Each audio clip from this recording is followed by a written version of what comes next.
Welcome students. This is the seventh lecture of surface chemistry and today topic is properties of colloidal soul. तो properties में first property जो हम ले रहे हैं that is optical property. This is very very important. Mostly paper में आपको ये दोनों प्रॉपर्टीज पूछी जाती हैं. टाइंडल इफेक्ट भी पूछा जाता है और ब्राउनियन मोशन जो आगे हम पढ़ेंगे. दोनों प्रॉपर्टीज बड़ी इंपॉर्टेंट हैं. Okay, so what is Tyndall effect? The phenomena of scattering of light by colloidal particles as a result of which path of the beam of light becomes visible called Tyndall effect. Illuminated path of beam is known as Tyndall cone. जैसे ये diagrammatically मैंने बताया है कि अगर हमने एक colloidal solution लिया है और यहाँ से कोई टार्च रखी है तो उससे जो लाइट जा रही है कोलाइडल सोल्यूशन से ऊपर, हमने जैसे माइक्रोस्कोप से भी देख रहे हैं, लाइट जो है वो हमें स्कैटर होती हुई नजर आ रही है.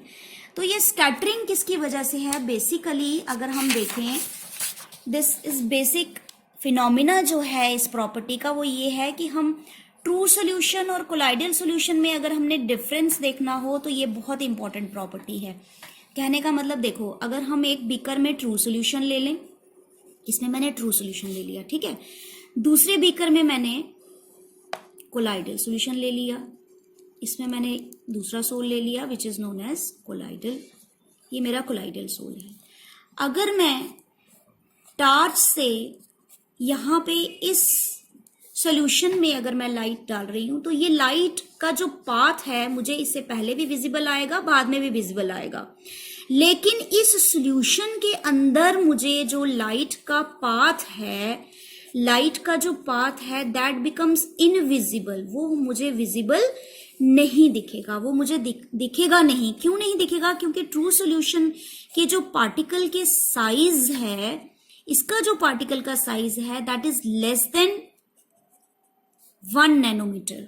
ओके, लेकिन अगर यही टार्च मैं कोलाइडल सोल पे डालूं तो मुझे इसका पाथ जो है वो विजिबल नजर आएगा. यहां से जैसे मैं अगर इसको येलो कर दूं तो मुझे यहां से इसका लाइट का जो पाथ है, यानी कोलाइडल सोल में मुझे पाथ ऑफ लाइट जो है that becomes visible. This is the basic difference between true solution and colloidal sol, that light is scattered in this colloidal sol by किसकी वजह से? By colloidal particle. क्योंकि इसमें जो कोलाइडल पार्टिकल्स प्रेजेंट हैं उनकी वजह से ही लाइट जो है वो हमें स्कैटर्ड होती नजर आती है और उसका जो पाथ है वो हमें विजिबल दिखाई देता है. किसमें? कोलाइडल सोल में. बल्कि ट्रू सॉल्यूशंस में हमें उसका पाथ जो है लाइट का वो हमें विजिबल नहीं होता, क्योंकि इसमें पार्टिकल का साइज लेस देन 1 नैनोमीटर है और यहाँ पे जो कोलाइडल पार्टिकल का साइज है दैट इज 1 नैनोमीटर 2000 नैनोमीटर. तो पार्टिकल का रीजन बिहाइंड इट क्या है कि जो पार्टिकल का साइज है वो यहाँ पे बड़ा है ट्रू सॉल्यूशन से, तो यहाँ पे हमें जो पाथ ऑफ लाइट है वो हमें विजिबल दिखता है. और यही हमारा क्या है? Tyndall effect. What is Tyndall effect? This is the phenomena of scattering of light by colloidal particles as a result of which path of the beam of light becomes visible. मैं आपको समझा चुकी हूं और इसी को हम क्या कहते हैं? टाइंडल इफेक्ट कहते हैं. और कॉज क्या लिखा है मैंने इसका? It is due to the fact that colloidal particles scattered light. कारण यही है क्या? कोलाइडल पार्टिकल्स जो हैं वो स्कैटर्ड करते हैं लाइट को, क्योंकि वो रेंडमली मूव करते हैं, इसलिए वो लाइट को स्कैटर्ड करेंगे in all directions in space. उसके बाद नेक्स्ट एप्लीकेशन, क्योंकि अगर 3 नंबर का ये क्वेश्चन आता है तो डेफिनेशन, उसके बाद इसकी एप्लीकेशन के मार्क्स होते हैं 2 मार्क्स इसके एप्लीकेशन के, और डायग्राम भी आपने जरूरी बनानी है. डायग्राम्स आपने दोनों बनानी है. ये डायग्राम भी आपको बनानी है जैसे मैंने आपको अभी समझाया. ट्रू सोल्यूशन में no scattering of light and colloidal solution में scattering of light, path of the light become visible. ये दोनों डायग्राम आपने बनानी है. ओके, सो एप्लीकेशन पार्ट में आपने क्या लिखना है? सबसे पहली एप्लीकेशन तो जो आप समझ ही चुके हो, it is use to distinguish between colloidal solution and true solution. का सबसे बड़ा डिफरेंस जो है उसका एविडेंस आपको प्रूफ कौन दे रहा है? ये ऑप्टिकल प्रॉपर्टी बता रही है. उसके बाद this Tyndall effect is use to set up apparatus apparatus को सेटअप करने के लिए, कौन सा apparatus? Ultra microscope. Ultra microscope does not render the actual colloidal particles visible but only observe the light scattered by them. Ultra microscope से यहाँ हमें colloidal particles तो नहीं दिख रहे हैं इतने ज्यादा क्लियरली, लेकिन ये हमें सिर्फ क्या बता रहे हैं? लाइट स्कैटर्ड होती हुई नजर आती है इन colloidal particles की वजह से. This ultra microscope is unable to provide any information about size, shape of colloidal particles. बाकी size या colloidal particles के शेप के बारे में ये हमें और कोई इंफॉर्मेशन नहीं दे रही हैं. This is all about property, optical property of Tyndall effect, और and this is very very important. So students, next property is Brownian movement और ब्राउनियन मोशन. ठीक है, ये भी बहुत इंपॉर्टेंट प्रॉपर्टी है, ये भी मोस्टली पेपर में आपको पूछी जाती है. इसको हम काइनेटिक प्रॉपर्टी भी कहते हैं. It was observed by Robert Brown in 1827, hence it is called as Brownian movement. It is defined as continuous zigzag movement of the colloidal particles in a colloidal soul. तो इस क्या definition है इसकी? Continuous zigzag motion or movement of colloidal particles in a colloidal soul. Basically क्या है, जैसे हम एक colloidal soul लेते हैं, हमने कोई colloidal solution बनाया, ठीक है, तो उसमें हमारे क्या है? एक डिस्पर्स्ड फेस होती है और एक हमारे डिस्पर्शन मीडियम है. ये हमारे पास बिगर जो पार्टिकल्स हैं, ये हमारे पास कोलाइडियल पार्टिकल्स हैं. ये हमारी डिस्पर्स्ड फेस है. This is our dispersed phase, और डिस्पर्स्ड फेस क्या है हमारे यहाँ पे? Colloidal particles. ठीक है, अब ये कोलाइडियल पार्टिकल्स को हमने किस में रखा है? हमने ये डिस्पर्शन मीडियम में रखा है. और डिस्पर्शन मीडियम जो है, जो भी डिस्पर्शन मीडियम इसमें होगा उसके भी तो पार्टिकल्स होंगे, उसके भी तो मॉलिक्यूल्स होंगे. जो डिस्पर्शन मीडियम के मॉलिक्यूल्स हैं, बेसिकली इसमें क्या होता है, जो डिस्पर्शन मीडियम के मॉलिक्यूल्स हैं वो इन कोलाइडल पार्टिकल्स को क्या करते हैं? पुश करते हैं. ठीक है, जैसे ही वो अपनी फोर्स लगाते हैं तो ये कोलाइडल पार्टिकल्स जो हैं, इन्हीं से एनर्जी को they will gain the energy from molecule of dispersion medium. Basic phenomena जो इसमें समझने का है वो ये है कि जो कोलाइडल पार्टिकल्स प्रेजेंट होते हैं कोलाइडल सोल में, वो क्या करते हैं? जो डिस्पर्शन मीडियम के मॉलिक्यूल्स हैं, जैसे ही वो उनको पुश करते हैं तो वो उनसे गेन करते हैं एनर्जी. वही एनर्जी गेन करने के कारण वो रैंडमली मूव करते हैं. वो पार्टिकल्स जो हैं उनकी मूवमेंट जो है वो किस तरह की हो जाती है? Like zigzag motion. तो वो जिगजैग, इसी मोशन को हम बोलते हैं जिगजैग मूवमेंट और जिगजैग मोशन. आप ऐसे भी समझ सकते हो, जैसे सपोज करो आप खड़े हो, सेंटर में आप खड़े हो, किसी भी जगह पे आप सेंटर में खड़े हो, आपको 3-4 लोग धक्का देते हैं. यहाँ से भी कोई धक्का देता है आपको, यहाँ से भी धक्का देता है, यहाँ से भी कोई आपको धक्का देता है. ठीक है, जब ये लोग इतनी एनर्जी आपको दे रहे हैं तो आपके पास बहुत ज्यादा एनर्जी आ जाती है. तो आप इतनी हाई एनर्जी के साथ, आपको नहीं मालूम कि आप कहाँ जाके गिरोगे. आप कहीं भी आगे पीछे जो हो गिर सकते हो. रेंडमली आप मूवमेंट कर सकते हो और रेंडमली आप कहीं जाके गिर सकते हो. तो इसी को बोलते हैं क्या? Brownian motion. इसी को हम ब्राउनियन मूवमेंट या मोशन कहते हैं. ठीक है, यही मैंने यहाँ पे लिखा है कॉज ऑफ ब्राउनियन मूवमेंट में. It is due to unbalance bombardment of the particles by molecule of dispersion medium. यही समझने की चीज है कि जो डिस्पर्शन मीडियम के मॉलिक्यूल्स हैं वो अनइक्वल बम्बार्डमेंट जो करते हैं इन कोलाइडल पार्टिकल्स के ऊपर. तो वही जो unbalance bombardment of the particle by molecule of dispersion medium, the impact of the dispersion medium particles are unequal, thus causing a zigzag motion of dispersed phase particle, जिसके कारण जो हमारे dispersed phase particles क्या हो गया? आपके colloidal particles, उनमें क्या आ जाती है? zigzag motion आ जाती है. So this is so called your Brownian motion. अब इसकी इंपॉर्टेंस ये भी पूछी जाती है एग्जाम में. तो इंपॉर्टेंस इसकी, सबसे बड़ी इंपॉर्टेंस इसकी क्या है कि ये जो ब्राउनियन मोशन है, this is opposes the force of gravity. ये फोर्स ऑफ ग्रेविटी को अपोज करती है. यही कारण है कि ये कोलाइडल पार्टिकल्स को सेटल नहीं होने देती, इसको नीचे नहीं बैठने देती.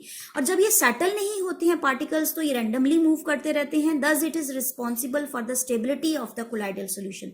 कोलाइडल सोल्यूशन की स्टेबिलिटी का One of the most important reason is the Brownian motion, because this Brownian motion, due to this zigzag motion of colloidal particles, these colloidal particles do not settle down and thus it is responsible for the stability of colloidal solution. और दूसरी importance इसकी क्या है? It has also helped in the determination of Avogadro's number. Avogadro's number की determination भी ये देता है. Students, next property is your coagulation or precipitation. Now what is coagulation or precipitation? Coagulation is a process of aggregating together the colloidal particles. आपको पता है colloidal particles जो हैं, सबसे बड़ी पहली इंपॉर्टेंट बात, colloidal particles सेटल नहीं होते, नीचे नहीं बैठते हैं, लाइक सस्पेंशन. जैसे सस्पेंशन में मैंने आपको बताया था कि सस्पेंशन पार्टिकल्स जो हैं वो नीचे सेटल होते हैं. क्यों रीजन क्या था कि सस्पेंशन का साइज जो था वो बड़ा था, बिगर साइज के मॉलिक्यूल्स थे, वो नीचे सेटल होते हैं. लेकिन कोलाइडल पार्टिकल्स का साइज चूंकि 1 नैनोमीटर टू 1000 नैनोमीटर है, तो इतना बड़ा साइज भी नहीं है कि ये नीचे बैठ जाएंगे. वो बैठते कब है? जब वो एग्रीगेट करते हैं. तो कोगुलेशन भी बेसिक फिनोमिना, कोगुलेशन का भी क्या होता है? Process of aggregating together the colloidal particles so as to change them into large size particles. Coagulation का मतलब ही यही है कि जो कोलाइडल पार्टिकल्स हैं, जब वो एग्रीगेट होते हैं, इकट्ठे मिलते हैं, जुड़ते हैं, तो उनका साइज जो है वो चेंज हो जाता है. वो अपने साइज को लार्ज साइज पार्टिकल में कन्वर्ट कर देते हैं, which ultimately settle as a precipitate. और जब वो बड़े साइज के पार्टिकल बन जाते हैं, तो बड़े साइज के पार्टिकल जो होंगे, जब उनका साइज बड़ा होगा तो वो सेटल हो जाएंगे. ठीक है, जैसे ही कोलाइडल का साइज एग्रीगेशन के बाद थोड़ा बड़ा होगा, तो जब वो बड़े साइज के बनेंगे तो दे विल गेट सेटल. उसी को हम बोलते हैं कोगुलेशन और प्रेसिपिटेशन. ठीक है, अब क्या है, अब इसका कैसे हमने ये कोगुलेशन करनी? ऐसे खुद व खुद तो आपका कोलाइडल सोल कभी भी प्रेसिपिटेट नहीं होगा, उसके कभी भी ये कोगुलेशन कभी भी नहीं बनेगी, कभी भी आप उसको सेपरेट नहीं कर सकते. लेकिन हाँ, अगर आप minimum amount of an electrolyte that must be added in 1 liter of a colloidal solution so as to bring about complete coagulation is called the coagulation. उसको हम कोगुलेशन भी कहते हैं, फ्लॉकुलेशन भी कहते हैं, या प्रेसिपिटेशन भी कहते हैं. ठीक है, क्या बताया इसमें मैंने कि कम से कम, जैसे सपोज ये हमारा एक कोलाइडल सोल है, ये हमारा कोलाइडल सोल है, कोई भी कोलाइडल सोल ले लेती हूं मैं, जैसे फेरिक हाइड्रोक्साइड का मैंने सोल ले लिया. ठीक है, this is your ferric hydroxide sol. ये मैंने सोल लिया, इसमें मैं कोई इलेक्ट्रोलाइट डालूं, जैसे सपोज मैंने पोटेशियम आयोडाइड डाला, तो कितना अमाउंट, कम से कम कितना अमाउंट मैं इस पोटेशियम आयोडाइड का, मींस इस इलेक्ट्रोलाइट का, मैं इस फेरिक हाइड्रोक्साइड के सोल में डालूं, ताकि ये जो फेरिक हाइड्रोक्साइड के जो मॉलिक्यूल्स हैं वो आपस में एग्रीगेट हों और वो नीचे सेटल हों और मुझे उसकी कोगुलेशन मिल जाए. ठीक है, समझ रहे हो आप कि कितने अमाउंट में, लेस, मिनिमम, कम से कम कितना अमाउंट इलेक्ट्रोलाइट का दैट मस्ट बी एडेड. और ये जो कोलाइडल सोल्यूशन मैंने लेना है, ये मैंने 1 लीटर का लेना है. ठीक है, 1 लीटर कोलाइडल सोल्यूशन में कम से कम कितने अमाउंट का आप इलेक्ट्रोलाइट डालोगे ताकि उसकी कोगुलेशन हो जाए और उसको हम प्रेसिपिटेट आउट कर सकें. ठीक है, इसी को हम कोगुलेशन कहते हैं. कोगुलेशन भी इसी को कहते हैं. Flocculation, flocculation is another word for this coagulation. Flocculation भी इसी को कहते हैं और प्रेसिपिटेशन भी हम इसी को, तीनों टर्म्स जो हैं वो हम इसी को कहते हैं. ठीक है, तो इसके बाद ये कहता है कि precipitation value of electrolyte, smaller the coagulating value of electrolyte, greater is the coagulation. Coagulating value किसी भी इलेक्ट्रोलाइट की जितनी भी कम होगी, कोगुलेशन उसकी उतनी ही ज्यादा होगी. ठीक है, अब उसके बाद हमारा यहाँ पे ही कोगुलेशन के साथ ही आपका एक बहुत इंपॉर्टेंट टॉपिक, बहुत इंपॉर्टेंट, ये भी आपको पेपर में बड़ी बार पूछा जाता है, हार्डी-शुल्ज़े लॉ. हार्डी-शुल्ज़े लॉ ये क्या है? ये हमारा कोगुलेशन टॉपिक के साथ ही जुड़ा है. और ये है क्या बेसिकली? ये कहता है the ions carrying the charge opposite to that of the colloidal particles is called a coagulating ion as it is affected in coagulation.